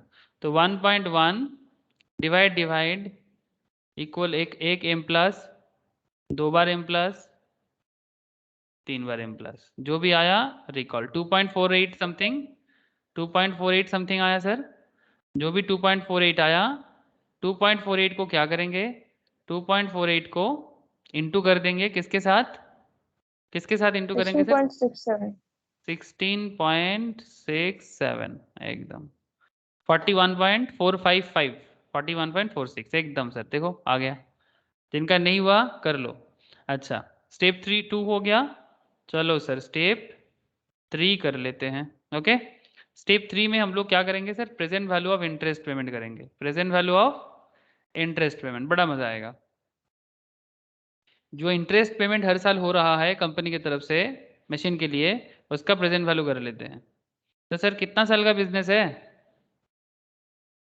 कितना साल का बिजनेस है, बोलो ना। 3 से। Very good sir.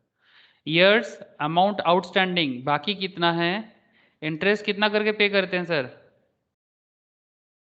इंटरेस्ट कितना करके पे करते हैं? क्वेश्चन देखो। 15%. Thank you sir. Present value at the rate of 10%। तो ये होगा आपका 4 मेन पॉइंट। तो 3 साल का हिसाब फटाफट कीजिएगा सर। बोलो सर, फर्स्ट ईयर में कितना आउटस्टैंडिंग है आपका लोन का? फर्स्ट ईयर में लोन का कितना बाकी है sir? 50 lakh. Thank you sir. 50 lakh का बाकी है, ठीक है। सेकेंड ईयर में कितना बाकी हो जाएगा? अच्छा पहले पेमेंट कर लेते हैं। बोलो 50 लाख का कितना दोगे? 7,50,000. 7,50,000, ठीक है। इसका 50 लाख में से 7.5 लाख निकालो, कितना होता है सेकेंड ईयर में? नहीं 7.5 लाख नहीं निकालना है, सॉरी। वो 50 लाख में से आपने फर्स्ट इंस्टॉलमेंट कितना, पहला साल में कितना दे दिया? 33 lakh. थैंक यू, हाँ वेरी गुड सर। 16 लाख दे दिए ना, 50 करके आपका 3 साल का हिसाब है, तो 16, हाँ बोल 33 lakh. 33 लाख। और थर्ड ईयर में कितना बचा रहेगा? 16.66. 16.67 लाख। एकदम क्रिटिकल एनालिसिस चल रहा है सर, ठीक है। एकदम चुपचाप, सिंपल है बट दिमाग थोड़ा सा लगाना पड़ेगा, ओके। अच्छा अब बताओ सर, ये सब का इंटरेस्ट भी बता दो। 33 लाख का कितना दोगे और 5 16 lakh और 2.5 lakh. 5 लाख, ओके। और इसका 2.5. 2.5, ओके। अच्छा इसका प्रेजेंट वैल्यू कन्वर्जन करो सर। 7.5 लाख का प्रेजेंट वैल्यू 10% रेट में, 5 लाख का प्रेजेंट वैल्यू 10% रेट में, और 2.5 लाख का प्रेजेंट वैल्यू 10% रेट में। क्या करोगे? सिंपल है ना, बहुत ही सिंपल है, घबराने का कोई चिंता नहीं, बात नहीं है सर। 7.5 लाख का 10% में आज के डेट में वैल्यू, मतलब आज के डेट में खड़ा होके आपको 7.5 का कन्वर्ट करना है सर। 10 डिवाइडेड बाई क्या करेंगे? 100, 10% रेट में कर रहे हैं ना, प्लस 1, 1.1, ये तो समझ गए सर। 1.1 एक बार डिवाइड करो, इक्वल मारो, जो भी आएगा इसको इंटू 7.5 करो। ये एनुइटी नहीं है, सिंपल प्रेजेंट वैल्यू है। मतलब जो इसका मतलब क्या है, मैं हर क्लास में बताता रहता हूँ। इसका मतलब क्या है? इसका मतलब क्या है सर, कि जो 7.5 लाख मुझे 1 साल बाद देना पड़ रहा है, उसको आज के डेट में अगर मैं कन्वर्ट करूँ मार्केट इन्फ्लेशन के हिसाब से, इन्फ्लेशन कितना है? 10% है, मतलब उसका एक्चुअल वैल्यू आज के रेट में 6.81 लाख है, लेकिन नेक्स्ट ईयर इसका वैल्यू कितना हो जाएगा, 7.5 लाख हो जाएगा। तो you changes everything in today's value, ये सब आज का वैल्यू हो रहा है सर, ठीक है। मतलब इन्फ्लेशन होता है ना सर, अगर मार्केट में इन्फ्लेशन 10% है तो आज आपके पास अगर 6.81 है तो नेक्स्ट ईयर सेम चीज खरीदने में आपको 7.5 लग जाएगा। आप बात समझे, इसका मतलब आज अगर आपके पास 6 रुपीज 81 है और मार्केट में इन्फ्लेशन अगर 10% है तो नेक्स्ट ईयर सेम प्रोडक्ट खरीदने में आपको 7.5 खर्चा करना पड़ेगा। Do you understand this point? Hello, बोलो ना सर। कॉन्सेप्ट क्लैरिटी होना बहुत जरूरी है सर। क्या कर रहे हैं, क्यों कर रहे हैं, किस लिए कर रहे हैं, सब कुछ समझना जरूरी है, तभी जाके आप एडवाइजर बन पाओगे। 6.81 बाकी भी बोल दोगे क्या थोड़ा मेहनत से? 4.13 27 पॉइंट 4.13 क्या 27 प्रियतमा 1.88 1.88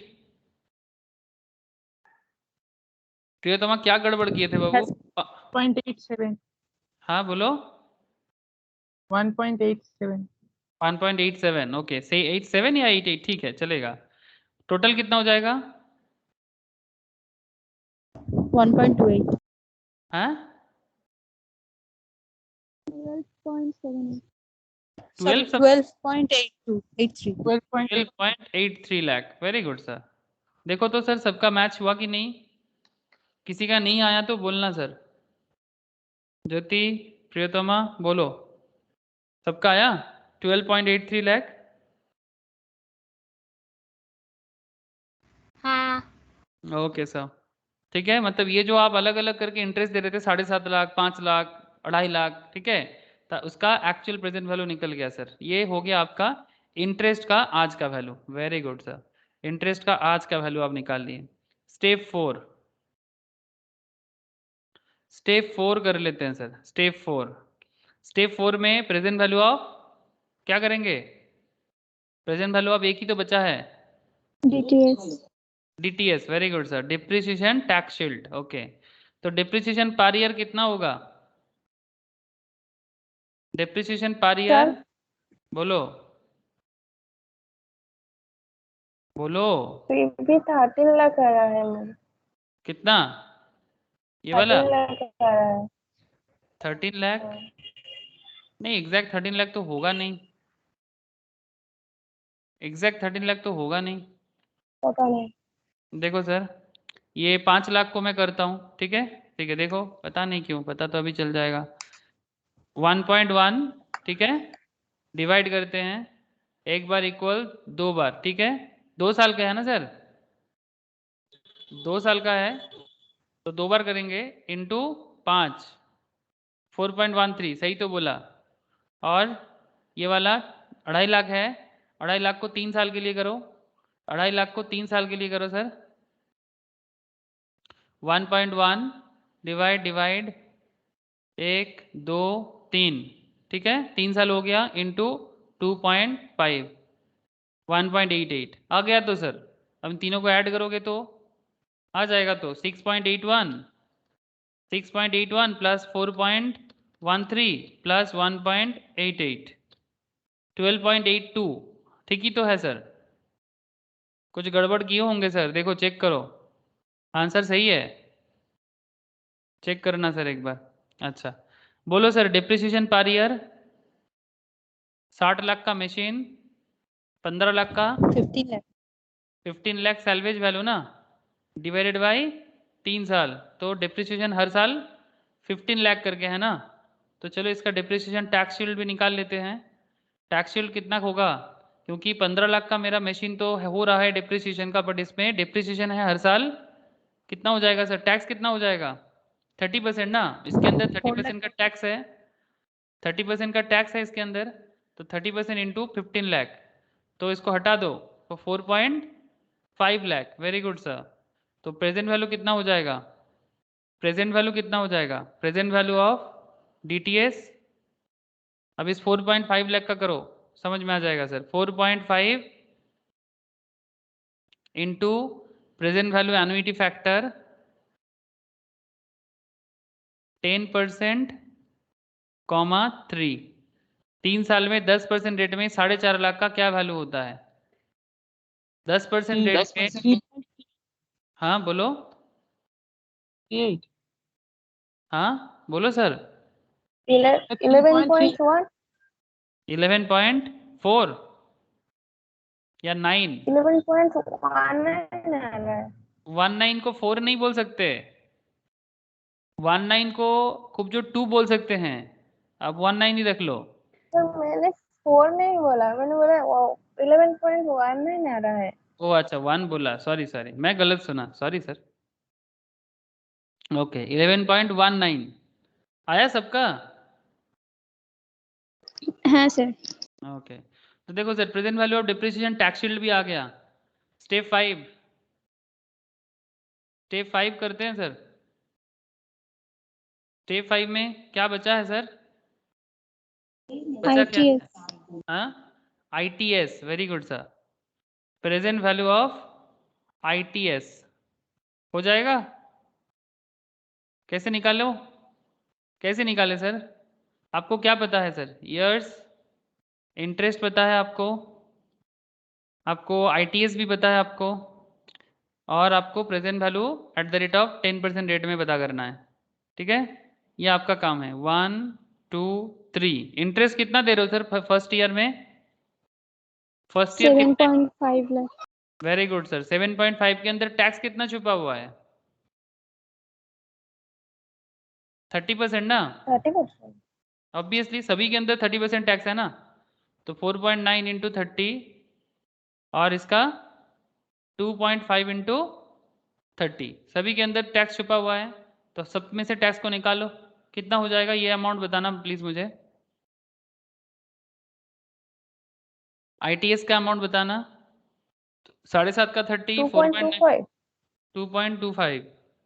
ओके, जो बोलोगे आप लोग वही मैं मानूंगा।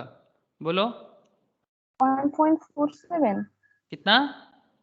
1.47। 1.47, 4.9 इंटू 30%। ओके, और इसका 75,000. 0.75। 0.75, 2.5 इंटू 30%। ओके 0.75। अब ये सारे के सारे का क्या करोगे? प्रेजेंट वैल्यू में कन्वर्जन करो सर, प्रेजेंट वैल्यू में कन्वर्जन करो 10% रेट में। 10% में 2.25 का प्रेजेंट वैल्यू बताओ, इसका बताओ, इसका भी बताओ। স্যার বলছি সেকেন্ড ইয়ারের ইন্টারেস্ট তো 5 লাখ ছিল। হ্যাঁ কত এসছে? 5 লাখ। 1.5 আছে তাহলে 1 ITS টা। ओ अच्छा ठीक है, 4.9 भी अगर इसका आया है ना, नॉट रॉन्ग, 4.99 होगा इन दैट केस, है ना? 4.99 या फिर इसको 5 बोलो सर, 4.9 नहीं बोल सकते। यस 5 ही बताओ सर इसको। 4.99 मतलब 5 ही है, ठीक है। 3.5 मतलब 30%, 1.5 होगा। हाँ ठीक ठीक 1.5 ही होगा, 4.99 था, ठीक है सर 1.5। बताएगा सर इसको प्रेजेंट वैल्यू बताओगे मुझे? 2.04। 2.04, इसका 2.60। 2.60, 1.5 का হ্যাঁ স্যার। 1.5 का 2.60 कैसे हो जाएगा? 10% 1.23.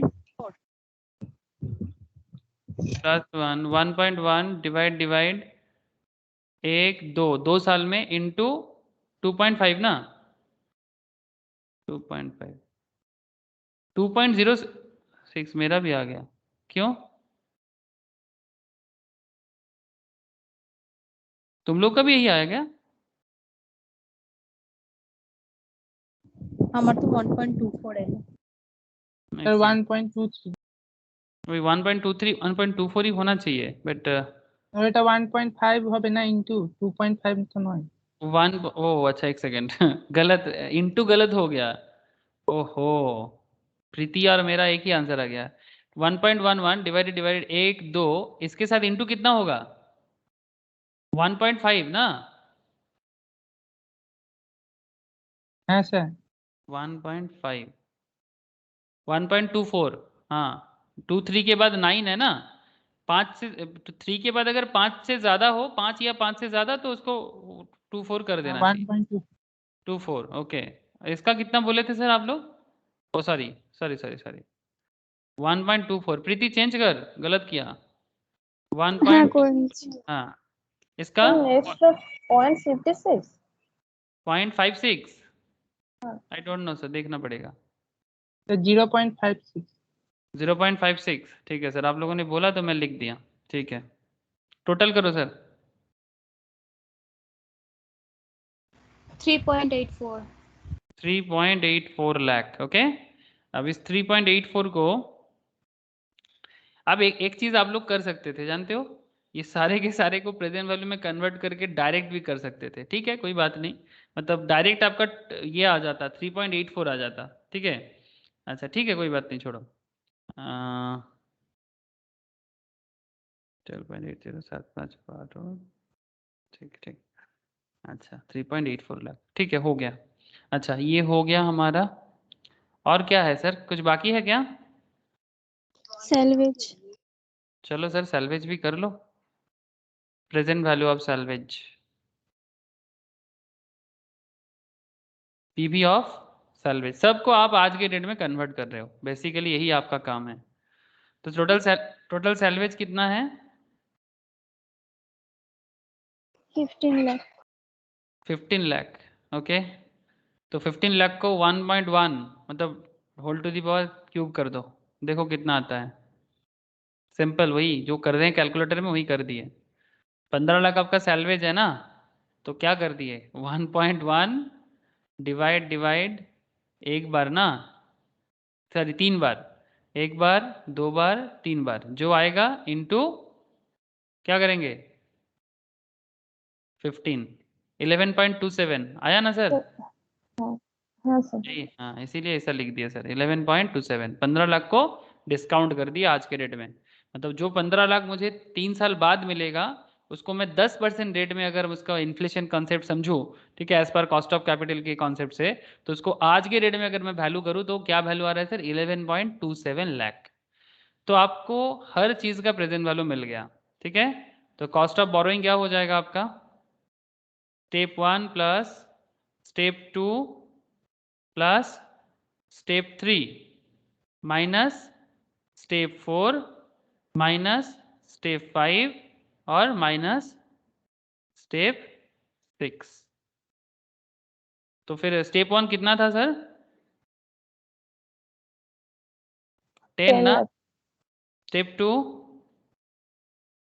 41.46 41.46 स्टेप 3 12.80 12.86 ओके 883 82 তো या 83 37.99 আসছে দাঁড়া বলছি স্টেপ 4 11.19 स्टेप 5 3.84 3.84 और step 6 11.27 11.27 very good sir 37.96 lakh अगर आप लोन पे लेते हो तो आपका करंट प्रेजेंटली अगर आप इसको देखते हो तो आपका वैल्यू हो रहा है सर कॉस्ट ऑफ बोरोइंग अगर आप मशीन को बोरो करते हो तो फिर आपका 37.96 लाख आ रहा है जहाँ पर मतलब बोरोइंग का कॉस्ट ठीक है अगर आप लोन से लेते हो तो करेंट डेट में लेकिन जब आप लीज पे ले रहे थे आपका कितना करेंटली कॉस्ट आ रहा है सर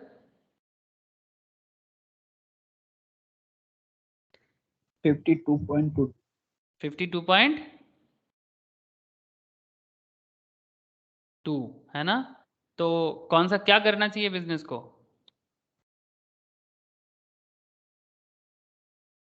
क्या करेगा बाय बोरो करके बाई करेगा कि लीज पे लेगा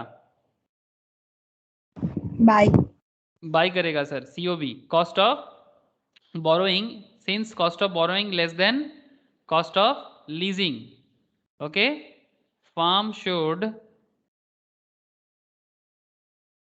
take a loan farm should take a loan and buy the machine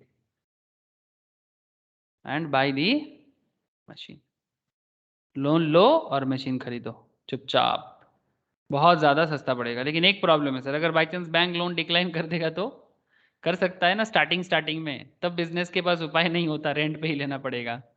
लेकिन अगर आपका फाइनेंशियल पोजीशन अच्छा है और अगर आप लोन ले सकते हो, अगर बैंक आपको लोन दे देता है तो आपके लिए बहुत अच्छा पोजीशन है। तो इस करंट कॉन्सेप्ट में आपके लिए लोन लेके बाई करना ज़्यादा फायदेमंद रहेगा। लेकिन इसका एक पूरा प्रोसेसिंग हिसाब हुआ, एकदम लॉजिकल हिसाब हुआ। तो if KC is not given, एक नोट लिख लो, if KC is not given, अगर बाई चांस केसी के बारे में कुछ बोला नहीं है, डिस्काउंट रेट जो है, मतलब जो हम लोग 10% के हिसाब से कर रहे हैं, then discount rate could be KD. Discount rate क्या हो जाएगा sir? KD, that is cost of डेब्ट। Discount rate would be KD. KD कैसे मिलेगा? केडी इक्वल्स टू ऐसे हो जाएगा sir, that is interest rate तो है ना, बिजनेस का इंटरेस्ट रेट तो है। ऐसा भी हो सकता है कि आपको अलग से केसी नहीं दिया, तो फिर आप क्या करोगे क्वेश्चन में? क्वेश्चन में भी हो सकता है, लाइफ में भी हो सकता है। तो आप क्या करोगे? Interest rate into 1 minus T करोगे तो आपको मिल जाएगा। इंटरेस्ट रेट कितना है हमारे क्वेश्चन में? 15% 15%। इंटू 0.7, तो टैक्स रेट 30% है ना, तो कितना हो रहा है सर? 10.5%। अगर केसी गिवन नहीं है क्वेश्चन में तो फिर आपको केडी पकड़ के पूरा क्वेश्चन करना पड़ेगा। ठीक है, समझ में आया सर? जहां जहां केसी का रोल था वहां वहां आपको जो भी डिस्काउंटिंग आप किए ना, हर जगह में तो आप डिस्काउंटिंग केसी से ही किए। तो फिर इन दैट केस अगर आपको केसी गिवन नहीं है तो फिर आप क्या करोगे? तब आपको इस तरह से केडी फाइंड आउट करके करना पड़ेगा। समझ आया सर? बोलो ना, क्लियर हुआ कि नहीं? Yes sir. ठीक है, अगर आप लीज पे ले रहे तो फिर आपका ऑलमोस्ट कितना हो रहा था? कहाँ चला गया लीज का आंसर? 52, ये वाला आंसर आया था लीज का। ठीक है, this was the lease answer 52.2 lakhs. ये लीज में ले रहे थे तो आपका करेंट डे में कॉस्ट आ रहा था, प्रेजेंट डे में, और जब आपने इसको लोन में बाई कर लिया तो 37.96 लाख आया। बट वही लोन में आपको लोन मिलेगा कि नहीं मिलेगा इसका एक डाउट रह जाता है, बिकॉज आपका फाइनेंशियल कंडीशन में अगर बैंक डिक्लाइन ना कर दे, लेकिन अगर मिल जाए तो loan is best, then loan is best. Loan लेने में कोई बुराई नहीं है सर, एकदम। अगर बिजनेस चंगा है तो फिर लोन में क्या प्रॉब्लम है? बिजनेस चंगा है तो फिर लोन में कोई प्रॉब्लम नहीं है। ओके,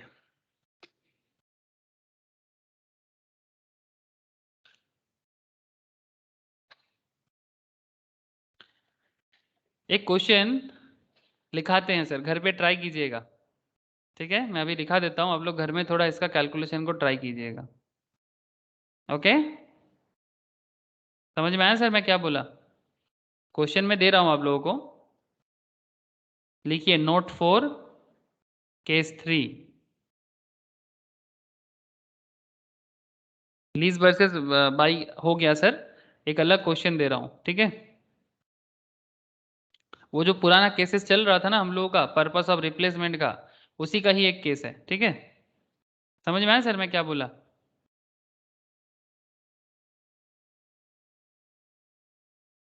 तो क्वेश्चन को प्लीज लिखिए, purpose of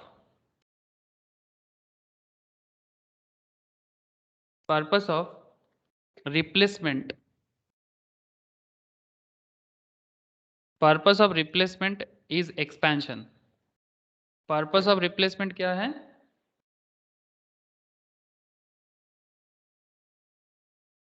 purpose of replacement is expansion. Okay,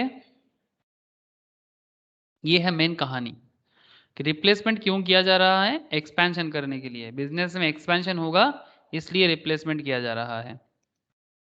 X limited presently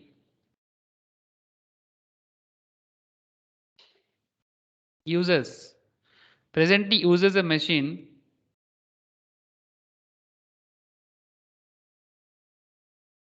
whose book value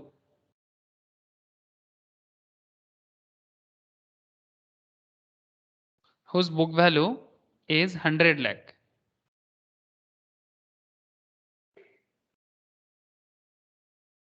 book value कितना है sir? 100 lakh. And salvage value today, आज के डेट में, हाँ, टुडे इज 80 लाख।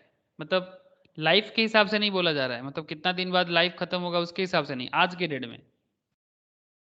उस बुक वैल्यू इज 100 लाख और उसका सैल्वेज वैल्यू आज के डेट में 80 लाख का। It has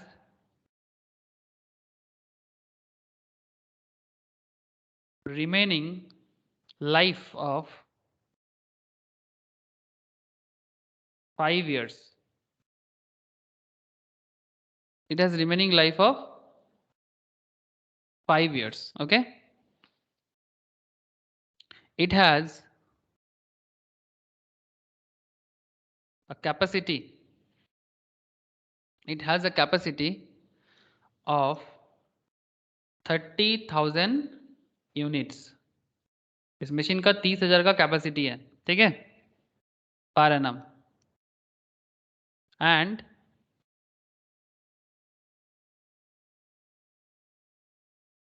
current demand per annum 30,000 का कैपेसिटी है and demand, market demand currently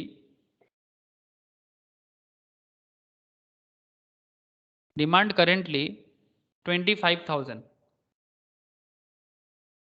units per annum. मतलब मार्केट में जो प्रोडक्ट प्रोड्यूस होता है वो अभी 25,000 का डिमांड है और मशीन अभी 30,000 का कैपेसिटी के साथ है, ठीक है। मशीन अभी 25,000 का कैपेसिटी के साथ है। The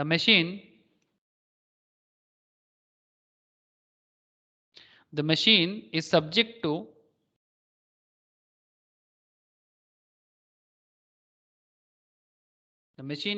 two straight line depreciation, SLM, straight line method depreciation. Machine का डेप्रिसिएशन एज पर SLM होगा, okay, with estimated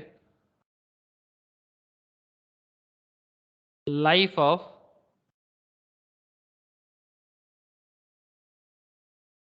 estimated life नहीं, एस्टिमेटेड सैल्वेज वैल्यू, सॉरी मैं गलती से लिख दिया, estimated salvage value, with estimated salvage value of 10 lakhs। कितने का है sir estimated salvage value? 10 lakh का। आफ्टर कितना दिन बाद होगा sir? 5 years। Very good sir, 5 years, ठीक है, ओके सर, समझ में आ रहा है। अच्छा, अब कहानी में न्यू ट्विस्ट आ रहा है, कहानी में एक मोड़ आ रहा है सर, ठीक है। वही ऐसे निकला गड्डी लेके और मोड़ आया, ठीक है। अब मोड़ क्या आ गया बिजनेस में? चलो मोड़ आया तो फिर कलर भी चेंज कर देते हैं। X Limited gets a new order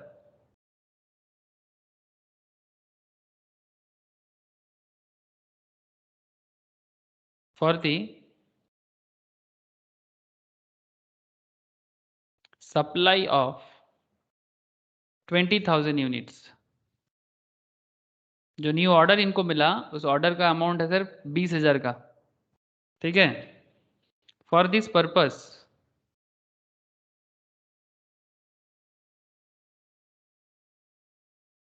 it needs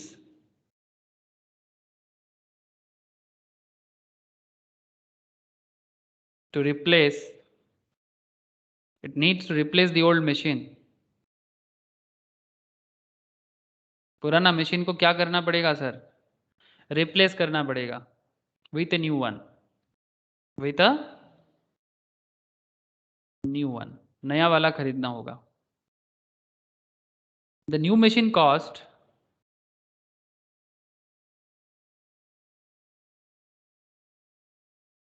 new machine का खर्चा equals to 250 lakhs। Almost 250 lakh के आसपास का दाम है, 250 लाख ही, ऑलमोस्ट नहीं, 250 lakh. It will it will have a salvage value. It will have a salvage value. ठीक है, कुछ salvage value है इसका. It will have a salvage value of 50 lakh. Salvage value of 50 lakhs. ठीक है. It will have a salvage value of 50 lakh after 5 years. After 5 years. And subject to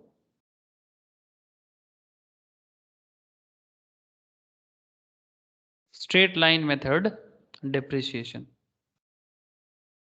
Subject to straight line method depreciation. Its capacity is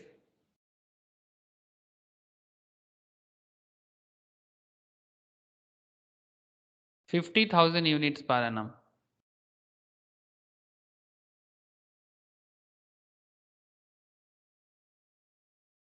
तो special information भी ले लो. Selling price, जो product आप sell करते हो, selling price per unit equals to 400, okay, 400 टाका करके ₹400. Variable cost equals to 60% of selling price. Incremental cash fixed cost. Incremental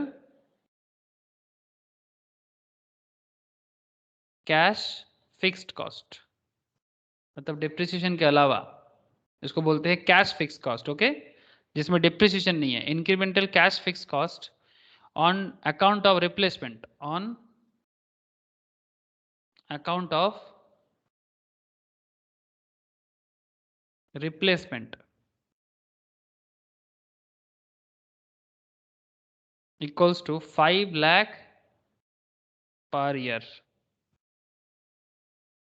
अच्छा, इसके साथ साथ अब और भी कुछ एरिया है.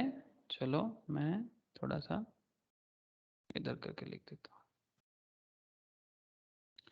Increase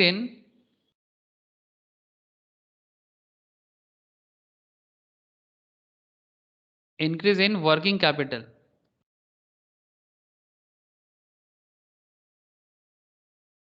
equals to 15 lakh at the start of the replacement project. Start of the replacement project. Tax rate at the rate of 30%. KC equals to 14%. Evaluate the replacement project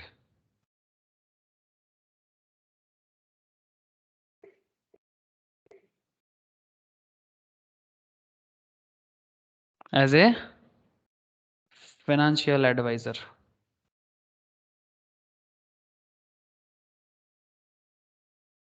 To your client.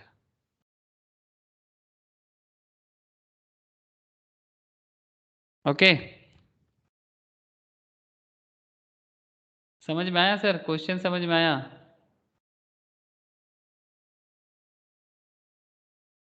लिख लिया सबने? सब जन ने लिख लिया? किसी का कुछ बाकी है? सर. ओके, तो घर में ट्राई करोगे सर क्वेश्चन को? पुराना जो 2-3 क्वेश्चन करवाया ना सिमिलर टाइप्स का, या फिर जो आज का वाला क्वेश्चन हुआ, आपको ये थोड़ा अलग है बट फिर भी इतना भी अलग नहीं है कि आप कर नहीं सकते. मैं बस इतना बोल सकता हूँ कि प्रीवियस जो 2 क्लास हुआ था उसके साथ कनेक्ट करके अगर आप थोड़ा सा ट्राई करोगे, थोड़ा अपना दिमाग भी लगाना, तभी तो आप फाइनेंशियल एडवाइज़र बन पाओगे ना. तो थोड़ा कोशिश कीजिए, ठीक है? थोड़ा सा कोशिश कीजिए आप लोग. अगर नहीं होता है तो फिर मैं कल करा दूंगा, ठीक है? लेकिन ट्राई जरूर करना सर कि प्रोजेक्ट रिप्लेसमेंट करना चाहिए कि नहीं चाहिए, क्या डिफरेंस है। एनपीवी का बड़ा ही यूज है, जैसे हम लोग करके आ रहे हैं सर। सी फैट जब निकालेंगे तब डिप्रिसिएशन का एक अलग हिसाब होगा, उसको थोड़ा ध्यान में रखिएगा, ठीक है। सी फैट का जब हिसाब करेंगे तो डिप्रिसिएशन का एक हिसाब होगा, उसको थोड़ा ध्यान में रखिएगा। बाकी क्वेश्चन थोड़ा ट्राई जरूर कीजिए। ओके ज्योति, ट्राई करोगे? हाँ सर। देखते हैं सर किसका फाइनेंशियल एडवाइजरी सबसे बेस्ट होता है। ओके, मौसमी का, ज्योति का, प्रीतम का, प्रीति का, प्रियतमा का। बहुत लोग आज नहीं है, रोशनी नहीं है, प्रिया नहीं है, अनुज नहीं है, शंकर जी नहीं है। मैं कोशिश देखता हूँ सर किसका फाइनेंशियल एडवाइजरी क्लास मतलब बेस्ट निकलता है कि भाई इस पर्टिकुलर बिजनेस को रिप्लेस करना चाहिए कि नहीं चाहिए मशीन, ठीक है। ओके सर, फिर आज bye bye, tata sir. Rakhi sir. Okay sir, tata. Bye sir. Bye sir. Bye sir. Bye bye sir, Tata.